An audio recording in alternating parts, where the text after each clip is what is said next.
সুপ্রিয় দর্শক, আসসালামু আলাইকুম ওয়া রাহমাতুল্লাহি ওয়া বারাকাতুহু। বহু চেষ্টার পরেও কোরআন মাজিদ শিখতে ব্যর্থ হয়েছেন, তাহলে বইটি আপনার জন্য। সাধারণ মুসল্লিদের জন্য প্রথম থেকে কোরআন শিক্ষা। সুপ্রিয় দর্শক, আপনারা অনেক মানুষ রয়েছেন যারা কোরআন তেলাওয়াত করতে পারেন কিন্তু সহিহ শুদ্ধ হয় না। অনেকে এমন রয়েছেন যারা কোরআন একদমই পড়তে পারেন না। তো যারা এরকম নতুন একদম পড়তে পারেন না বা যারা একটু একটু পারেন সহিহ শুদ্ধ হয় না, তাদের জন্যই মূলত আমাদের এই বইটি এবং আমাদের এই ক্লাসগুলো করানো।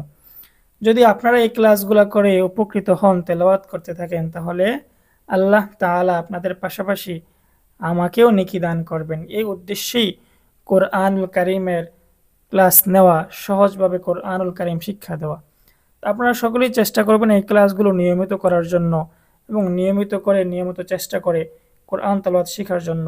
আপনারা যদি নিয়মিত ক্লাসগুলো করেন, তাহলে অবশ্যই ইনশাআল্লাহ তাআলা আপনারা সহিহ শুদ্ধভাবে খুব অল্প সময়ের মধ্যেই কোরআন তেলাওয়াত করতে পারবেন। তো চলুন আজকে আমরা আমাদের ক্লাসের মধ্যে চলে যাই। তার আগে আমরা এই দোয়াটা পড়ে নিব। أعوذ بالله من الشيطان الرجيم. بسم الله الرحمن الرحيم. رب زدني علما. رب زدني علما. رب زدني علما. رب اشرح لي صدري ويسر لي أمري واحلل عقدة من لساني يفقه قولي. যাদের স্মৃতিশক্তি কম তারা এই দোয়াটা বেশি বেশি পাঠ করবেন। আল্লাহ তাআলা আপনাদের স্মৃতিশক্তি বাড়িয়ে দিবে ইনশাআল্লাহ। তো গত ক্লাসে আমরা আরবি 29টি হরফ জের জবর দিয়ে পড়েছিলাম। আমরা হরকত চিনেছিলাম। হরকত কাকে বলে? এক জবর, এক জের, এক পেশকে হরকত বলে। এবং আমরা আরও শিখেছিলাম জবরের স্বভাব হচ্ছে উপরের দিকে ধাক্কানো, জেরের স্বভাব হচ্ছে নিচের দিকে ধাক্কানো, পেশের স্বভাব হচ্ছে ডান দিক থেকে মুড়িয়ে বাম দিকে নেওয়া। তা আমরা গত ক্লাসে এই আরবি 29টি হরফ জবর দিয়ে উচ্চারণ শিখেছিলাম। যারা শিখতে পেরেছেন আলহামদুলিল্লাহ, আর যারা এখনও শিখতে পারেননি তারা সকলেই চেষ্টা করেন অতি দ্রুত শেখার জন্য। আর যারা আমাদের এই ক্লাসটি আজকে নতুন দেখতেছেন, আপনারা এখান থেকে না দেখে প্রথম ক্লাস থেকে দেখবেন। যদি মাঝখান থেকে আপনারা দেখেন তাহলে কিছুই শিখতে পারবেন না। আপনারা প্রথম ক্লাসগুলো আগে শিখে তারপরে আপনারা আমাদের সাথে এসে যুক্ত হবেন। তো আজকে আমরা জের দিয়ে আরবি 29টি হরফের উচ্চারণ শিখব। আমি বলি, আপনারা আমার সাথে সাথে বলবেন। হামজা জের ই। আচ্ছা, গতকালকে আরো একটা বিষয় বলেছিলাম যে আলিফকে হামজা কেন বলা হয়। আপনাদের মনে আছে কিনা আপনারা একটু বলেন তো। আরও একটা বিষয় বলেছিলাম যে যখনই এই ক্লাসগুলো করার জন্য বসবেন, সাথে খাতা কলম নিয়ে বসবেন। ছোট ছোট অনেক বিষয় থাকে যেগুলো পরবর্তীতে মনে থাকে না, তো এই জন্য ওই বিষয়গুলো সকলে নোট করে ফেলবেন। হামজাজের ই, সবাই জোরে। হামজাজের ই। বাজের বি। বাজের বি। হামজাজের ই।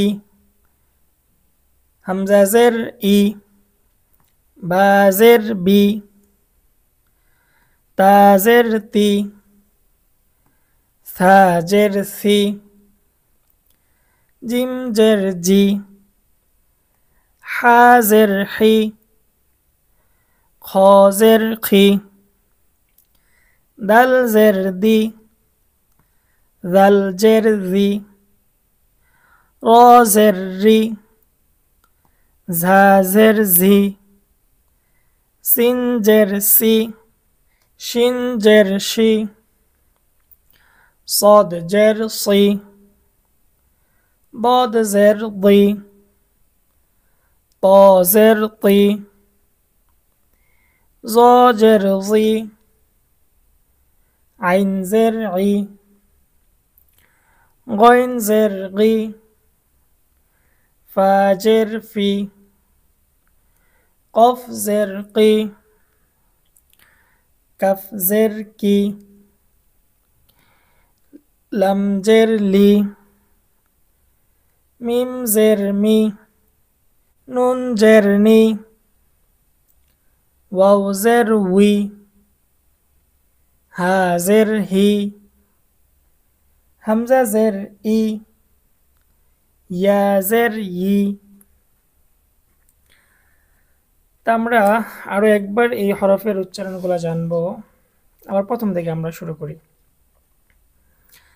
হামজা জের ই, বা জের বি, তা জের তি, সা জের সি, জিম জের জি, হা জের হি, খ জের খি, দাল জের দি, দাল জের জি, র জের রি, ঝা জের জি, সিন জের সি,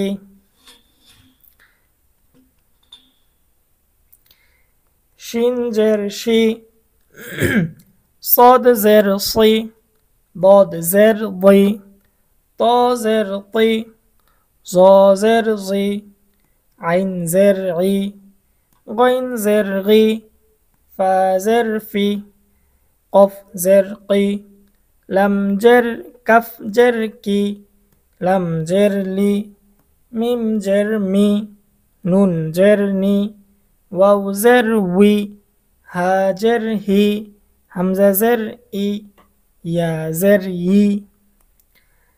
আমরা জের দিয়ে আরবি 29টি হরফের উচ্চারণ শিখেছি। এখন আমরা পেশ দিয়ে উচ্চারণগুলো শিখব।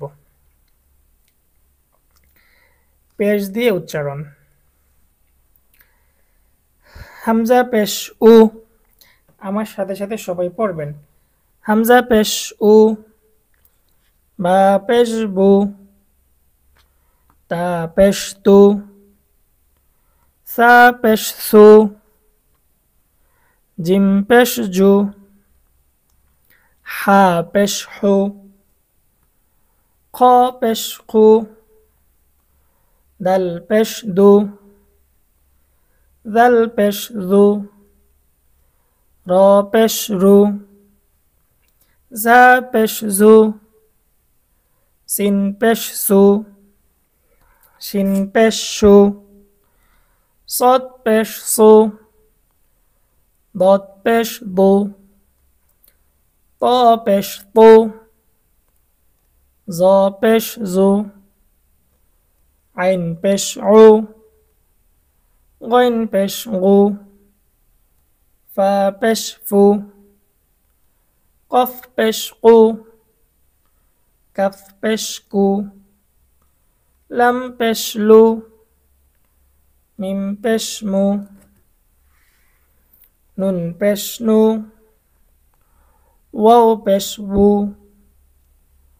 হা পেশ হু, হামজা পেশ উ, ইয়া পেশ ইউ, ইয়া পেশ ইউ।